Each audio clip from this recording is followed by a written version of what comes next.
there's three different things that affect our feelings of loneliness. So it's a subjective feeling of loneliness, different than an objective. So you can be alone and not actually feel lonely, or you can be in a room of people and feel incredibly lonely. So the subjective feelings of loneliness is actually the ones that produce all the negative health effects, which is an important distinction.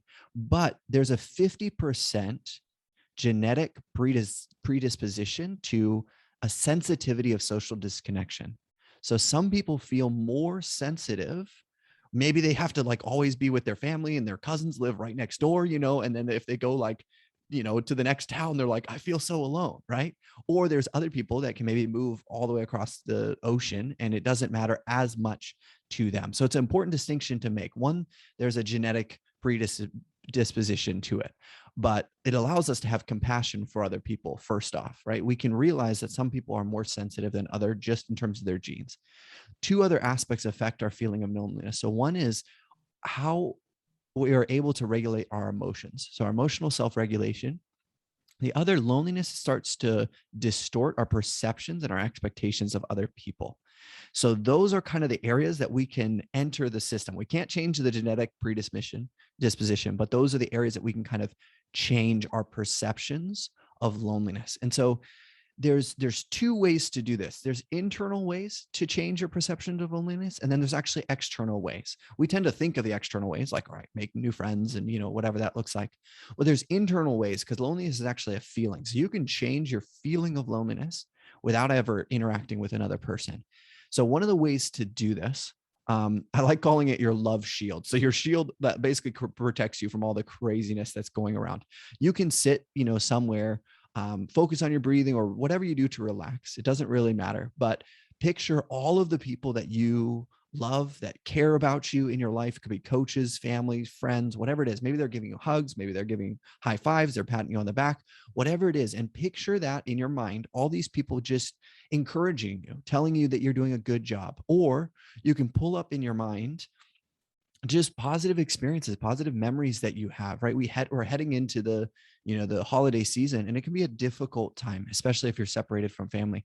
So picture wonderful times of Christmas, wonderful times of the holidays that you've had, and kind of receive that into your body. Because again, it's like a feeling, right? You can be surrounded by people, but you don't actually feel loved. So just pull all of those wonderful feelings into your body, and you can change the perception of you being alone just in your mind. There's other ways to do it in terms of cognitive behavioral therapy. So this is how we use our thoughts to dictate our emotions and our behaviors. So basically analyzing the thoughts that you say. So maybe, you had a breakup or you're alone or things are just challenging and you say, I'm just going to be alone forever. Well, cognitive behavioral therapy analyzes that and goes, is this true? Is it realistic? Is it healthy for me? And you can analyze it and you go, is there actually hard evidence for this that suggests this is true? And is there hard evidence that suggests it might not be true? So you look at it and go, when were there times where I wasn't alone? So then it can't be true that I'm not alone forever. You can use your brain to analyze that, analyze the negative effects of the beliefs that we have and to change them. And then externally, if you're looking at externally facing, and it's difficult right now. We can be very disconnected. Some people are in lockdown. We have masks that provide an additional barrier to people.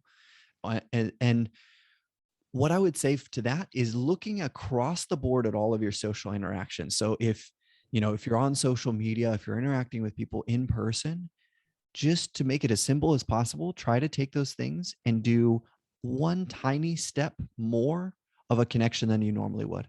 So if you give, a like on a social media thing, maybe leave a comment.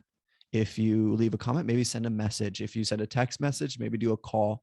And instead of making it overwhelming, just go, how can I upgrade very slightly the connections that I have? And when you go outside, also try to shift your perspective, because the loneliness turns everything inward, right? And because it's a fundamental need, it's like hunger, right? When you're hungry, you're like, I need to get fed. I need to have food in my belly, right? Loneliness is the same thing. You're like, I want somebody to acknowledge that I'm alone. I want somebody to acknowledge that I matter, that I belong.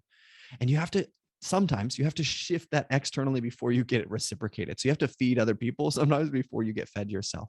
So what that looks like is when you are going about your day, shift from your whatever's going on with you and just go, how can I be curious about the person that's in front of me? Like, what is going on with them? Right? What are they going through? Maybe what are the challenges that they're going through? And just that little shift can produce a reciprocal action of them being curious about you and you feeling like the quality of your connections are higher. So those are some of the things both internally and externally that I do on a consistent basis, because it is challenging and it's something that I, struggle with too, being here in China, like you mentioned, and you have this revolving door. So those are things, little things that I do to help with that.